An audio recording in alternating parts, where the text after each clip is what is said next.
Hello guys, welcome to my channel. My name is Arjun Pawar.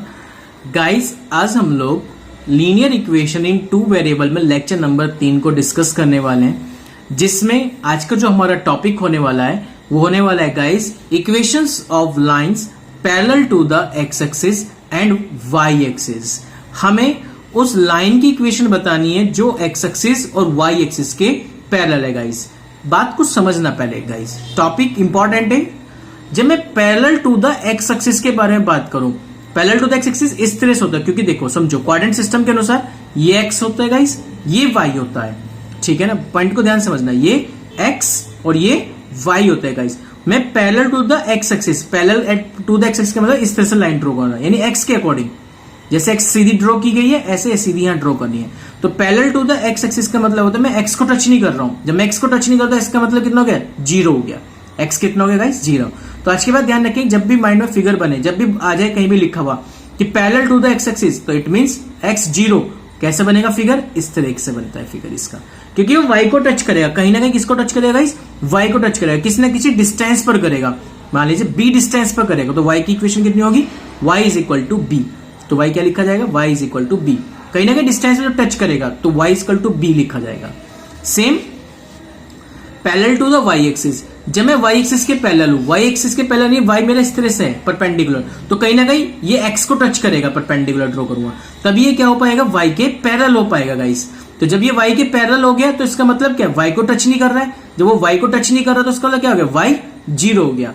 और x से भाई कहीं ना कहीं तो एक्स को टच करेगा, किसी ना किसी डिस्टेंस पर टच करेगा। मान लीजिए ए डिस्टेंस पर टच कर रहा है, तो एक्स इक्वल टू कितना हो गया उसका? ए इक्वेशन में आ गया।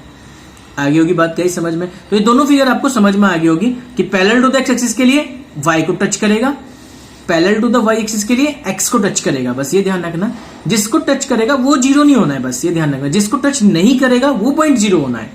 उम्मीद करता हूं अब आपको कहानी समझ में आ गई होगी। अब देखिए गाइस, कॉन्सेप्ट क्या कह रहा है। Solve the equation 2x + 1 = x - 3, represent the solution on the number line. वो कह रहा है कि इसको, जो वन वेरिएबल है, इस वन वेरिएबल को सबसे पहले इसके सॉल्यूशन को नंबर लाइन पे रिप्रेजेंट करो और एन कार्टेशियन प्लेन में रिप्रेजेंट करो। नंबर लाइन पे कैसे करते हैं, कार्टेशियन प्लेन में कैसे करते हैं, दोनों चीजें समझाऊंगा। यानी कार्टेशियन प्लेन का जब भी मतलब कहते हैं गाइस, तो 2 वेरिएबल का यूज करने को कहता है। नंबर लाइन का मीनिंग जब भी कहेगा तो गाइस 1 वेरिएबल का यूज करने के लिए कहेगा। बात क्लियर होगी? Once again repeat, Cartesian plane कहेगा तो 2 वेरिएबल का यूज करने के लिए कहेगा। कार्टेशियन प्लेन कहेगा तो 2 वेरिएबल्स का, नंबर लाइन रिप्रेजेंट करने के लिए कहेगा तो 1 वेरिएबल का यूज करेंगे हम। कैसे? आइए समझते हैं एग्जांपल की हेल्प से। पहले से हमने सॉल्व किया। 2x + 1 = x - 3 है। ठीक है, तो पहले मैं x को लेके गया, तो जब x इधर जाएगा तो 2x में से एक x कैंसिल हो जाएगा, बच जाएगा 1x। 1 इस साइड आ गया, माइनस के कितना हो जाएगा? 1 और माइनस के 3, तो माइनस के कितना हो गया? 4। तो x की वैल्यू कितनी आएगी? 4, वो भी माइनस के। अब ये बन गया 1 वेरिएबल में। इसे हमें नंबर लाइन पे रिप्रेजेंट करना है। सबसे पहले नंबर लाइन पे कैसे रिप्रेजेंट करते हैं भाई? यहाँ पे लिखा 0, ऑब्वियसली आपको पता है 0 होता है। इधर की तरफ नेगेटिव चलता है, इधर की तरफ पॉजिटिव चलता है इन्फिनिटी तक। ये प्लस इन्फिनिटी तक चलता है, ये माइनस इन्फिनिटी तक चलता है। तो आपको देखना था -4 कहाँ है नंबर लाइन पे? ये रहा -4 नंबर लाइन पे। सीधा यहीं पे एक एरो लगा दिया और ये हो गया खत्म, -4 की वैल्यू। लेकिन जब हम इसे कार्टेशियन प्लेन पे रिप्रेजेंट करेंगे, नंबर लाइन क्लियर होगी गाइस? जब हम इसे कार्टेशियन प्लेन में रिप्रेजेंट करेंगे तो कैसे करेंगे? आपको पता भी, आपने सॉल्व किया था, x किसके इक्वल आता है? -4। क्या मैं इस वाली बात को ऐसे लिख दूं, -4 को उधर लिया तो x + 4 = 0 बन जाएगा। क्या मैं इस पॉइंट को ऐसे लिख दूं, नंबर लाइन की, सॉरी ध्यान रखना, कार्टेशियन प्लेन में रिप्रेजेंट करने के लिए y चाहिए होता है जरूरी। क्या चाहिए होता है? जरूरी y होना चाहिए। तो या तो x ही है ओनली सिर्फ, तो y नहीं है। जब जो चीज नहीं होती है तो उसमें 0 से मल्टीप्लाई करके लिख देते हैं। तो मैंने आपने क्या किया यहाँ पे? 1 × x + 0 × y कर दिया। आपने क्या लिख दिया यहाँ पे? 0 × y, यानी 0 की मल्टीप्लाई किससे कर दिए? y से। ये इंटू का मतलब मल्टीप्लाई, तो 0 × y + 4 = किसका आ गया? 0। समझ में आ गई बात? तो यहां से x की वैल्यू निकाली आपने। x की वैल्यू कितनी आ गई? प्लस के 0 के, चाहे माइनस से कर लो, वो तुम्हारी हेडेक है। कोई भी साइन लगा सकते, डोंट वरी। यहाँ पे कोई साइन का कंफ्यूजन नहीं होना चाहिए अब आपको यहाँ पे कि प्लस ले सर या माइनस ले, कोई भी ले लो, क्योंकि 0 से किसी भी नंबर की प्रोडक्ट करो तो ऑलरेडी 0 ही आएगा यार। तो हमने पॉजिटिव ले लिया, जब इस साइड जाएगा तो नेगेटिव हो जाएगा। माइनस के 0.5 4, माइनस के 4 हो गया और माइनस के 0.y हो गया। ओके, अब आपको करना क्या है? एक टेबल तैयार करनी, इस तरह जैसे मैंने की हुई है। यहाँ लिखना x, यहाँ लिखना y। y की जगह कोई भी वैल्यू पुट करते रहना। क्यों? क्योंकि इसमें y तो नहीं है ना, y नहीं है ना, तो y की जगह जो नहीं है उसमें पुट कर दो। y नहीं है मेरे पास, तो y की रिप्लेस पे 1 पुट कर लो, 2 पुट कर लो, 3 पुट कर लो, 4 पुट कर लो, कुछ भी कर लो। मैंने किया यहाँ पे y की जगह -1 पुट, y की जगह क्या पुट किया मैंने -1। जब तो यहाँ -1 पुट करेगा तो -1 की मल्टीप्लाई जब तो 0 में करेगा तो 0 ही आ जाएगा, क्या आ गया -4। और जब तू y की जगह -2 की मल्टीप्लाई 0 से करेगा तब भी कितना आ जाएगा 0, कितना आ जाएगा -4।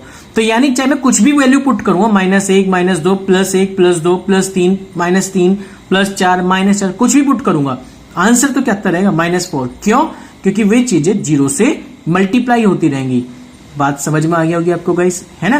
तो x की वैल्यू कितनी मिल जाएगी -4। अब इसे कार्टेशियन प्लेन में कैसे रिप्रेजेंट करते हैं समझो। अब पहले एक्सिस बनाएंगे, ये x एक्सिस हो गया, ये y हो गया। कार्टेशियन प्लेन में बनाने का तरीका आपने बनाया भी रखे होंगे, इसे ग्राफ पे रिप्रेजेंट करना। ये 0 होता है, इधर पॉजिटिव इधर नेगेटिव, पॉइंट क्लियर हो गया। -4 ये रहा यहाँ पे।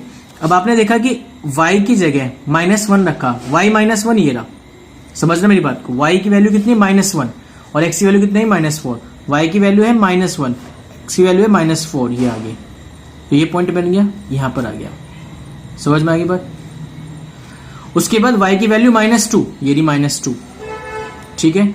और x की वैल्यू -4, x की वैल्यू -4, यानी यहां पर आ गया पॉइंट, ये आ गया पॉइंट। दोनों से एक लाइन ड्रॉ कर दी भाई, दोनों को ज्वाइन करते हुए दो पॉइंटों को, इन्हीं दो पॉइंटों को ज्वाइन करते हुए एक लाइन ड्रॉ कर दी। तो ये बन गई आपकी कार्टेशियन प्लेन पर x = -4 का सॉल्यूशन। उम्मीद करता हूं गाइस ये जो 2 वेरिएबल्स में हम रिप्रेजेंट करते हैं x y को लेकर, वो आपको अच्छे से समझ में आया होगा। मेन रोल देखो इसका तो कुछ नहीं रहा भाई, y तो 0 ही था, लेकिन हमें पॉइंट तो लिए ना। y की वैल्यू -1 पे कितनी आई, y की वैल्यू -2 पे, दोनों पे आ कितनी रही थी -4 ही तो आ रही थी, दोनों ही रहे। तो एक लाइन खींच गई, स्ट्रेट लाइन बस। तो इससे एक कंक्लूजन और भी निकल रहा है कि जब हम कार्टेशियन प्लेन में 1 वेरिएबल को रिप्रेजेंट करते हैं तो उसकी जो लाइन का ग्राफ आता है वो एक स्ट्रेट लाइन आती है। क्या आती है गाइस? एक स्ट्रेट लाइन, बिल्कुल सीधी रेखा आती है। उम्मीद करता हूँ गाइस ये पॉइंट भी अब आपको अच्छे से क्लियर हुआ होगा। ओके गाइस, एक और चलकर समझते हैं नेक्स्ट एग्जांपल को और किस तरीके से वो इस क्वेश्चन को और चेंज करेगा गाइस। आइए गाइस समझते हैं, लेट्स सी गाइस। देखिए गाइस नेक्स्ट एग्जांपल क्या लिखा हुआ है, give the geometric representation of x + 3 = 0 as an equation first in 1 variable.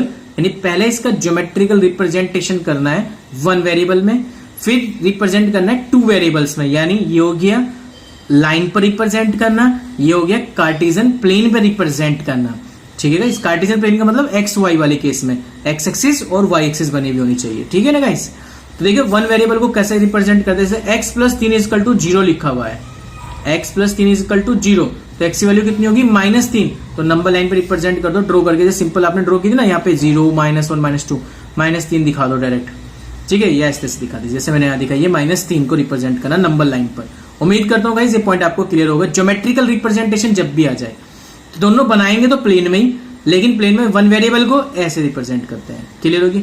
लेकिन 2 वेरिएबल में जब केस आ जाए तो आपको पता है कि x पता है केवल, y तो नहीं पता ना। जब y नहीं पता y को क्या ले लेते हैं हम लोग, 0 यूज कर लेते हैं। तो पहले -3 को हमने इधर लिखा, +3 बनाया, x + 3 हो गया। फिर जो नहीं था उसे 0 से मल्टीप्लाई करके लिख दी, 0 × y, मल्टीप्लाई है, इंटू का मतलब है मल्टीप्लाई गाइस। तो x + 0 × y + 3 = 0 बन गया। तो x की value in terms of y में गेट कर ली, -3 - 0.y आ गया आपके पास। अब आपको वही फिर से केस, y की जगह चाहे 1 रखो, चाहे 2 रखो, चाहे 3 रखो, चाहे 4 रखो, क्योंकि मल्टीप्लाई करने पर वो सारा क्या बनता चला जाएगा, 0 बनता चला जाएगा। वही किया मैंने, y की जगह 1 रखा -3 ही आएगा, y की जगह 2 रखा तब भी -3 आएगा, y की जगह 3 रखा तब भी -3 ही आएगा गाइस। ठीक है, बस अब आपने इसे नंबर लाइन में रिप्रेजेंट किया। y की वैल्यू पॉजिटिव है तो y पॉजिटिव यहाँ है, 1 2 3, और x की वैल्यू नेगेटिव -3 आती जा रही है, 1 पे -3, 2 पे भी -3, 3 पे भी -3, और एक लाइन ड्रॉ कर दी। That's all guys. तो उम्मीद करता हूं गाइस ये पॉइंट भी आपको अच्छे से समझ में आ गया होगा गाइस। तो ये थे गाइस ज्योमेट्रिकल रिप्रेजेंटेशन करने के तरीके 1 वेरिएबल और 2 वेरिएबल के। ओके, अब जो नेक्स्ट पॉइंट है, जैसे हम ग्राफ में डिस्कस कर ही रहे हैं तो सारी चीजें ग्राफ पे चल रही, तो अब बात समझेंगे ध्यान से। Graphs of a linear equation in 2 variable, यदि मैं 2 वेरिएबल में लीनियर इक्वेशन का ग्राफ रिप्रेजेंट करना तो कैसे करते हैं, that's a very important line. देखिए गाइस, सपोज दैट कोई लाइन इक्वेशन गिवन है आपको, कोई लाइन की इक्वेशन गिवन की हुई है, x + 2y = 6। आपने क्या करना है, सबसे पहला टारगेट हमेशा ध्यान रखेंगे इस कंडीशन में, जब भी आपको लाइन की कंडीशन गिवन करेगा तो y = हमेशा mx + c की फॉर्म निकालते हैं। y = कौन सी फॉर्म निकालते हैं, एम एक्स प्लस सी, ये मैं एक्सप्लेन तब करूंगा जब आप 10th क्लास में आएंगे, हायर लेवल में आएंगे। फिलहाल समझो इक्वेशन को हम लोग y की वैल्यू को इन टर्म्स ऑफ x में गेट करते हैं। किस में गेट करते हैं गाइस? y की वैल्यू को इन टर्म्स ऑफ x में निकालेंगे। यानी अभी जो आपको इक्वेशन लिखी हुई है वो लिखी हुई है x प्लस 2y बराबर 6, तो 2y equal to 6 minus x हो जाएगा, क्योंकि x इधर चला गया, माइनस के बनाएगा, 2 मल्टीप्लाई करा, इधर डिवाइड करेगा तो y की वैल्यू हो गई 6 माइनस x अपॉन 2। तो उम्मीद करता हूं ये पॉइंट आता है आपको अच्छे से क्लियर हो गए होंगे। ओके, ये जरूरी नहीं है, मैं देखो अभी आपको क्लियर कर देता हूं, जरूरी नहीं कि y की value in terms of x में, इससे क्या होता है क्वेश्चन इजी हो जाता है, बस और कोई मेथड नहीं है इसमें। कोई ये नहीं कि आप लोग इसे एक पत्थर की लकीर मान लें, नहीं ऐसा कोई चीज नहीं है। मैं ये कहना चाह रहा हूं कि आप y की value in terms of x में निकालें, क्वेश्चन इजी हो जाता है इससे, और कुछ नहीं होता है। क्यों? क्योंकि x की वैल्यू पुट करनी हो जाती है। बस अब आप यहाँ पे क्या करने वाले देखिए, एक टेबल बनाएंगे और ध्यान रखेंगे आप ऐसी वैल्यू चूज करेंगे जब आप लीनियर इक्वेशन इन 2 वेरिएबल में जब ग्राफ बनाते हैं, मोस्टली आपको ये ध्यान रखना होता है गाइस कि आप एक ऐसी वैल्यू पुट करें जिससे जो डिवाइड में जो कॉन्सेप्ट आ रहा है वो उसे परफेक्टली डिवाइड कर दें, जो उसे परफेक्टली क्या करते हैं, डिवाइड कर दें। मतलब समझाता हूं गाइस, देखिए गाइस क्या लिखा हुआ है, y equal to 6 minus x upon 2, मैंने x की जगह 0 रखा है यहाँ पे। जैसे तुम x की जगह 0 रख दोगे तो 6 माइनस 0 अपॉन 2 कितना आ गया 6, 6 अपॉन 2, 2 3 से 6 आगे परफेक्टली डिवाइड कर देना। तो ऐसी वैल्यू चूज करनी है। मैंने यहाँ पर 2 चूज किया, देखो 1 नहीं कर सकता, क्यों? तो 6 माइनस 1 मतलब 5, 5 अपॉन 2 2.5। यदि ग्राफ पे बनाने में भी दिक्कत आती है 2.5 को भी, इसी वजह से मना करता है, बस और कोई रीजन नहीं है। ठीक है, x जगह 2 रख लो, देखो 6 माइनस 2 4, 4 अपॉन 2 यानी 2 आ गया, 4 अपॉन 2 यानी 2 आ गया। ठीक होगी बात? मैंने कहा 4, 6 माइनस 4 2, 2 अपॉन 2 कितना हो गया 1 आ गया गाइस। तो उम्मीद करता हूं x की वैल्यू की क्लियर होगी, y की आपको वैल्यू अच्छे से क्लियर होगी। तो बस पॉइंट क्या बने, देखो पॉइंट बनते पहले x का कोऑर्डिनेट, फिर y के कोऑर्डिनेट, फिर x के कोऑर्डिनेट, फिर y का लिया था, फिर x और फिर y। पॉइंट समझ में आ गया होगा। तो 0 3 2 2 4 1, ये आपने 8 क्लास में अच्छे से सीखे हुए। तो बस इसे ग्राफ पे डिनोट कर दो। जैसे आप इसे ग्राफ पे डिनोट कर दोगे तो एक स्ट्रेट लाइन आ जाएगी, बिल्कुल क्या आ जाएगी गाइस, एक स्ट्रेट लाइन। तो उम्मीद करता हूं पॉइंट आपको अच्छे समझ में आया होगा कि हमें कैसे रिप्रेजेंट करना होता है ग्राफ पे लीनियर इक्वेशन इन 2 वेरिएबल्स को। ओके गाइस, तो ये टॉपिक था ग्राफ पे रिप्रेजेंट करने का। आइए गाइस समझते एक और example next, let's see guys. देखिए गाइस, नोट पे ध्यान रखेंगे, ये सिर्फ बात नोट की, क्योंकि आपके यहाँ पे ऑब्जेक्टिव क्वेश्चन भी होंगे। मैंने आपका सिलेबस डिस्कशन भी कर लिया कि क्या क्या सिलेबस में आएगा आपके पास, ठीक है ना। तो वही सिलेबस के अनुसार आपको पढ़ाया जा रहा है गाइस। तो यदि आपने सिलेबस वाली वीडियो नहीं देखी है तो आप प्लेलिस्ट पर जाकर सिलेबस वाली वीडियो जो मैंने डिस्कस किया है कि क्या पोर्शन आपके पास टर्म फर्स्ट में आएगा और कितना पोर्शन आपके पास टर्म सेकेंड में आएगा गाइस, उसे आप एक बार चेक कर सकते हैं। देखिए गाइस क्या कह रहा है यहाँ पे नोट, यदि मैं x एक्सिस की इक्वेशन बताऊं तो y 0 होता है, x एक्सिस की इक्वेशन पर y 0 होता है, y x की इक्वेशन पर x 0 होता है। मैं पैरेलल के बारे में डिस्कस नहीं कर रहा बेटे, ध्यान रखना इस चीज का।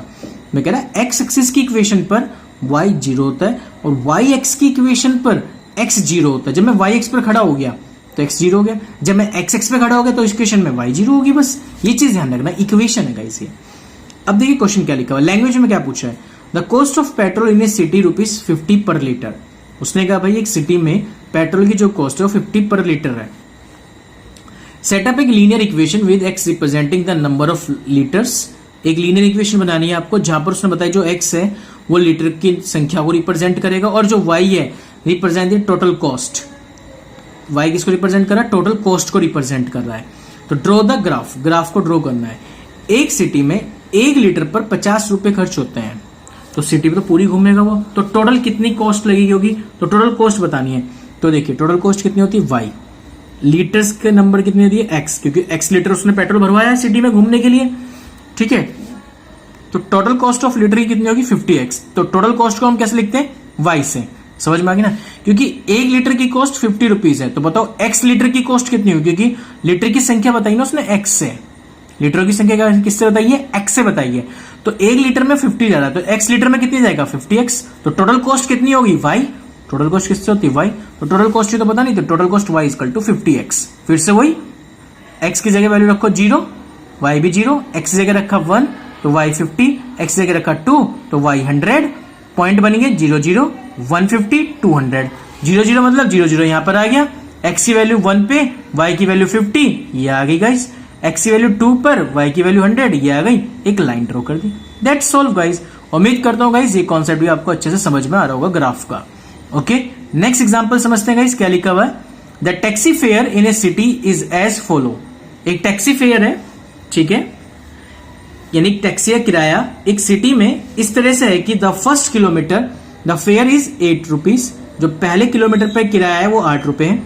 And for the subsequent distance it is ₹5 पर किलोमीटर। जैसे जैसे हर किलोमीटर की डिस्टेंस बढ़ती चली जाएगी, 1 किलोमीटर की डिस्टेंस पर 2 किलोमीटर की, तो हर किलोमीटर की डिस्टेंस पर 5 रुपीज इंक्रीज होते चले जाएंगे। पहले 8 है, फिर 13, फिर 18, फिर 23, इस तरह से बढ़ते चले जाएंगे, ठीक है। Taking the distance covered as x kilometre, मान लीजिए उसने x किलोमीटर की डिस्टेंस कवर की है, टोटल किराया उसने y रुपए लिया है, तो इसकी एक लीनियर इक्वेशन बतानी है इस इंफॉर्मेशन को पढ़कर और उसका ग्राफ ड्रॉ करना है। तो आप समझ गए होंगे गाइस, इतने तो आप नहीं समझ पाए होंगे तो वो बात गलत है। दोबारा इस चीज को समझना जो मैंने अभी आपको रिपीट किया गाइस। देखिए टोटल डिस्टेंस कितनी कवर कर रहा है, x। बात समझना, टोटल डिस्टेंस यहां से तक कितनी है मेरे पास, x है। उसमें से मैं 1 किलोमीटर चल चुका, जिसमें 1 किलोमीटर का किराया उसने मुझे बताया 8 रुपए है। 1 किलोमीटर चलने पर 8 रुपए मुझे खर्च करने पड़ते हैं। तो बाकी कितनी डिस्टेंस रहेगी यहां से यहां तक, x-1, क्योंकि 1 खत्म हो गई, 1 चल चुके, टोटल थी x, उसमें 1 कवर कर ली, तो कितनी रह गई, x-1 ही तो रहेगी अब आपके पास। और हर डिस्टेंस पर कितने रुपए देने थे, 5, तो x-1 पे कितने देने होंगे, 5 से मल्टीप्लाई। वही बात है ना, यदि एक पेन की कॉस्ट 10 रुपए है, तो बताओ 5 पेन की कॉस्ट, तो मल्टीप्लाई तो करोगे। वही बात है कि इतनी डिस्टेंस पर कितने रुपए देने होंगे, 5 से मल्टीप्लाई कर देना, पता लग जाएगी आपको। तो टोटल फेयर, टोटल किराया कितना दिया गया है, पहले बात समझो। 1 किलोमीटर पे 8 रुपए, तो 1 गुना 8 हो गया। x-1 पे कितने, y, तो x-1 into Y, total fair को हम y से डिनोट कर दो, तो ऐड कर दिया। देखो अब समझो, according to question y total fare था 1 किलोमीटर पे 8 रुपए, तो 1 इंटू 8 बच्चा कितना, x-1 किलोमीटर, तो x-1 किलोमीटर कितने रुपए देना पड़ेंगे, 5, तो इंटू 5 कर दी। समझ में आ गया ना, क्योंकि हर किलोमीटर 5-5 रुपए दूंगा, तो इससे बेहतर है कि मैं 5 से गुना कर दूं, ठीक है ना। तो 5 से मल्टीप्लाई कर दी, तो y की वैल्यू बन गई 5x - 5 + 8, यानी y की वैल्यू आ गई आपके पास 5x + 3।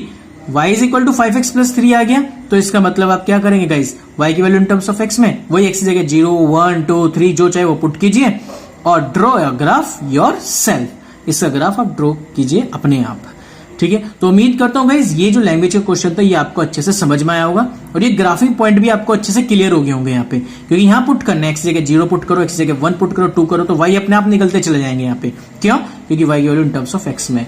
तो गाइस इस तरीके से आप इस ग्राफ वाले कॉन्सेप्ट को आप सॉल्व कर सकते हैं। तो गाइस इसके बाद जैसे आज मैंने आपको कुछ वर्ड्स के क्वेश्चन कराए, नेक्स्ट वीडियो में कुछ वर्ड्स के क्वेश्चन लेकर आऊंगा और ये चैप्टर आपका फिनिश हो जाएगा। यानी इसके बाद जो वीडियो आने वाली है वो लास्ट वीडियो आएगी और उसके बाद ये लीनियर इक्वेशन इन 2 वेरिएबल का चैप्टर फिनिश हो जाएगा गाइस, और उसमें आपके वर्ड प्रॉब्लम खत्म हो जाएगी गाइस, ठीक है। तो उम्मीद करता हूँ गाइस ये चैप्टर में जितनी मैंने अभी आपसे डिस्कस किए बातें ये सब आपको क्लियर हुई होंगी। यदि कोई डाउट है, कोई परेशानी है, तो आप मुझे कमेंट बॉक्स में कमेंट कर सकते हैं। Thank you so much guys, thank you.